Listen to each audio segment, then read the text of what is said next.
Pemirsa, Kejaksaan Agung menetapkan 7 tersangka dalam kasus pembangunan BTS, salah satunya Johnny G. Plate, Menteri Komunikasi dan Informasi yang juga menjabat sebagai Sekjen Partai Nasdem.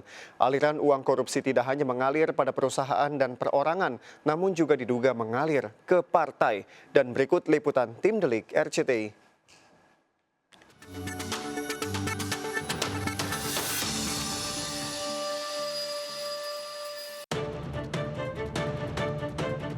Kasus korupsi di kalangan Menteri Kabinet Indonesia Maju kembali terjadi.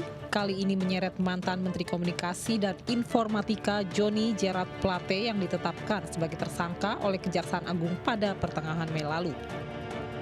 Politisi yang berasal dari Partai Nasional Demokrat ini terlibat kasus korupsi proyek pengadaan Base Transceiver Station atau yang lebih dikenal dengan BTS yang diselenggarakan oleh Kominfo. Kepada Tim Delik, Kepala Pusat Penerangan Hukum Kejaksaan Agung I. Ketut Made menjelaskan, awal mula korupsi BTS karena adanya laporan masyarakat terkait pembangunan tower BTS yang mangkrak. Setelah dilakukan pemeriksaan oleh tim penyidik Kejaksaan Agung, ditemukan ketidaksesuaian laporan pertanggungjawaban terkait proyek pembangunan tower BTS. Ternyata kita ada menemukan dari secara fisik pakai sampel waktu itu awalnya ya, ada beberapa lokasi kita cek ya, kurang lebih 5 lokasi lah kalau salah itu. Nah, kita ketemukan ada yang belum terbangun sama sekali ya. Ada yang sebagian ada materialnya saja ya. Dan memang yang sudah terbangun pun banyak yang tidak terkoneksi dengan internet, dengan masyarakat ya. Mirisnya, proyek pembangunan BTS yang dikerjakan oleh Kementerian Kominfo bersama dengan pihak swasta tidak maksimal. Dari anggaran 10 triliun rupiah yang dianggarkan justru dilakukan korupsi dengan berbagai modus. Ada studi kelayakan yang tidak sesuai sebagaimana mestinya. Beberapa perusahaan ya, yang menjadi pemenang tender ini sudah diatur lebih dulu. Belum. Nah, lebih jauh lagi hasil penulisan BPKP, markup harga barang yang sudah beli, yang ada yang belum terbangun, ada yang sudah terbangun sebagian, ada yang sudah berdiri utuh. Nah, ini di markup harganya. BTS sendiri adalah perangkat yang dibangun oleh Kominfo untuk perataan akses jaringan komunikasi di seluruh Indonesia, terutama daerah tertinggal. Mengingat masih banyak wilayah yang kesulitan untuk mendapatkan akses internet. Kalau kita lihat pembangunan BTS 4G ini secara cita-cita itu adalah cita-cita yang bagus karena secara internasional penyediaan akses internet ini kan menjadi bagian dari hak asasi manusia yang harus dipenuhi gitu oleh negara kepada masyarakat, dan banyak desa yang belum mendapatkan layanan internet. Kemudian juga internet Indonesia juga kecepatannya rendah, sehingga dengan upaya untuk mendigitalkan, menginternetkan seluruh Indonesia ini harusnya memang kita sambut baik gitu. Namun pemerataan informasi melalui pembangunan BTS nyatanya tidak sesuai dengan tujuan dari salah satu proyek strategis nasional ini. Mengingat adanya temuan pembangunan BTS yang justru mangkrak di wilayah Nusa Tenggara Timur. Mangkraknya pembangunan BTS ditemukan di Desa Wangkarweli, Kabupaten Manggarai Timur, Nusa Tenggara Timur. Pada saat tim Delik melakukan penelusuran, terlihat jika proyek BTS dalam pengerjaan. Dari penuturan Kepala Desa Wangkarweli, pembangunan BTS sudah terbengkalai selama 2 tahun dan dibangun kembali pada Februari 2023. Sudah mulai sejak tahun 2021 dan pertengahan 2021 mulainya, namun pelaksananya baru bulan Februari 2003 baru berjalan lancar. Sedangkan tahun-tahun sebelumnya itu rupanya mangkrak karena material sebelumnya itu diangkut kembali oleh kereta CPM Sangkutan tanpa pembutuhan desa juga. Keberadaan BTS yang seharusnya bertujuan untuk mempermudah komunikasi masyarakat justru berbanding terbalik. Masih di wilayah Nusa Tenggara Timur, tepatnya di Desa Natakoli, Kabupaten Sika. Masyarakat mengeluhkan tidak bisa mengakses internet secara maksimal dari BTS yang dibangun pemerintah. Sejak dipasang pada September 2022, BTS tidak berdampak banyak terhadap jaringan komunikasi bagi warga sekitar. Bahkan warga tetap harus menempuh jarak 2 km untuk mendapatkan jaringan komunikasi yang memadai. Setelah mereka datang pasang satelit apa semua dengan dia punya itunya, bisa digunakan, tapi jaringannya itu susah. Kadang bagus, kadang tidak. Jadi kalau memang kadang kami punya di kompleks ini ada informasi penting.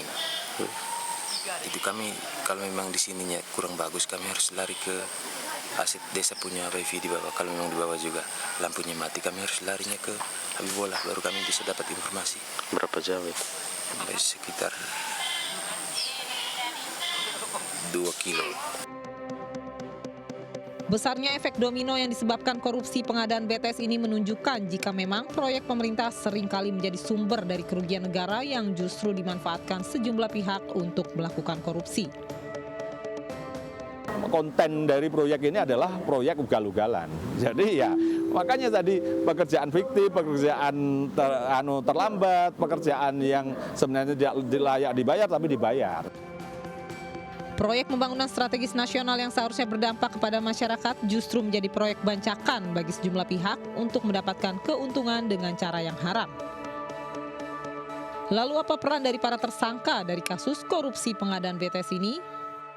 7 orang telah ditetapkan tersangka oleh Kejaksaan Agung dalam proyek pembangunan Base Transceiver Station atau BTS.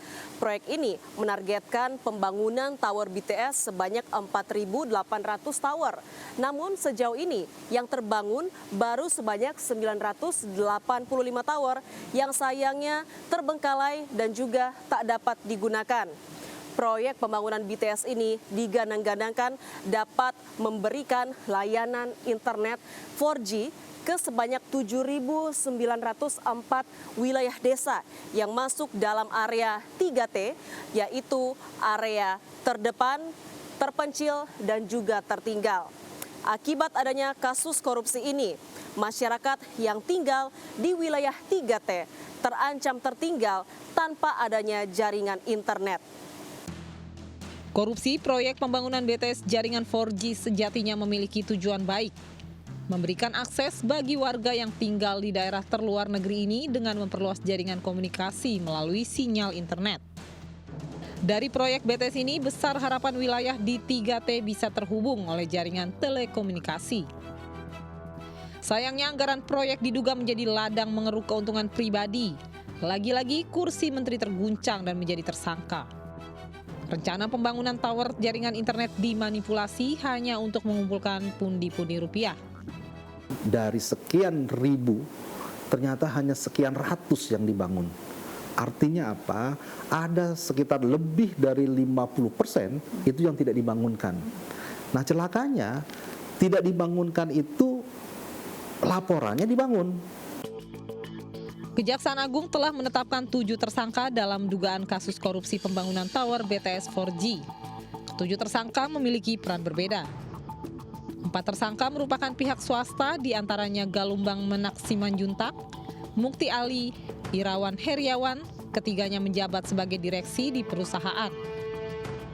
Sementara Windy Purnama merupakan orang kepercayaan Irawan Heriawan yang berperan sebagai penghubung ke pihak terkait lainnya. 3 tersangka lain, Anang Ahmad Latif, Direktur Baksi Kemenkominfo, Yohan Suryanto, tenaga ahli dari Universitas Indonesia, dan Johnny G. Plate, Menteri Komunikasi dan Informasi yang juga menjabat sebagai Sekjen Partai Nasdem. Sebelumnya, proyek BTS 4G berjalan lancar sejak 2006 sampai 2019. Sayangnya persoalan muncul pada tahun anggaran 2020, tepatnya ketika pencairan anggaran proyek tersebut. Tahun anggaran 2020, pemerintah telah mengalokasikan lebih dari 28 triliun rupiah. Sedangkan anggaran yang baru dicairkan pada 2020-2021 sebesar lebih dari 10 triliun rupiah. Proyek ini seharusnya sudah rampung pada Desember 2021, namun diundur hingga Maret 2022. Dari anggaran 10 triliun rupiah, hanya sekitar 2 triliun rupiah yang dilaporkan. Banyak kejanggalan dalam pengerjaan proyek pembangunan tower BTS ini. Dalam sebuah laporan, BPK menemukan sejumlah masalah, bahkan sejak awal perencanaan, diantaranya survei lokasi yang tidak akurat. Nah, dalam catatan BPK, ternyata ini diragukan tidak ada survei yang dilakukan lebih dulu di lapangan. Sehingga apa? Sehingga dalam implementasi proyek ada beberapa lokasi yang ternyata sudah dibangun tower BTS provider lain, atau yang kedua juga lokasi tersebut tidak diketahui gitu ya, atau yang lainnya adalah lokasi tersebut juga ternyata sulit diakses, sehingga ketika sulit diakses menimbulkan konsekuensi lain seperti halnya misalnya penambahan biaya transportasi dan lain-lain. Korupsi yang dilakukan kader partai terus berulang. Biaya politik yang mahal memunculkan aksi transaksional yang menguntungkan segelintir orang. Ini terbukti dari sejumlah kasus korupsi, tersangka merupakan kader-kader partai. Namun apakah uang korupsi mengalir ke partai? Disinilah dibutuhkan tindakan profesional oleh aparat penegak hukum untuk dapat membuktikannya. Saya katakan bisa dikatakan ada transaksional. Tegas aja saya mengatakan bisa dikatakan transaksional. Kenapa? Karena kan sudah terlihat nih dari beberapa case sebelumnya itu ternyata yang melakukan tindak pidana korupsi ya memang kader-kader dari partai yang menurut kader partainya itu adalah kader-kader terbaik. Mimpi rakyat Indonesia untuk dapat menikmati teknologi informasi berbasis internet telah dirampas. Dugaan aliran korupsi ke partai seharusnya menjadi salah satu poin penting untuk mengusut tuntas kasus ini. Siapapun dan partai apapun yang jika terbukti menerima aliran uang hasil korupsi harus ditindak dengan tegas.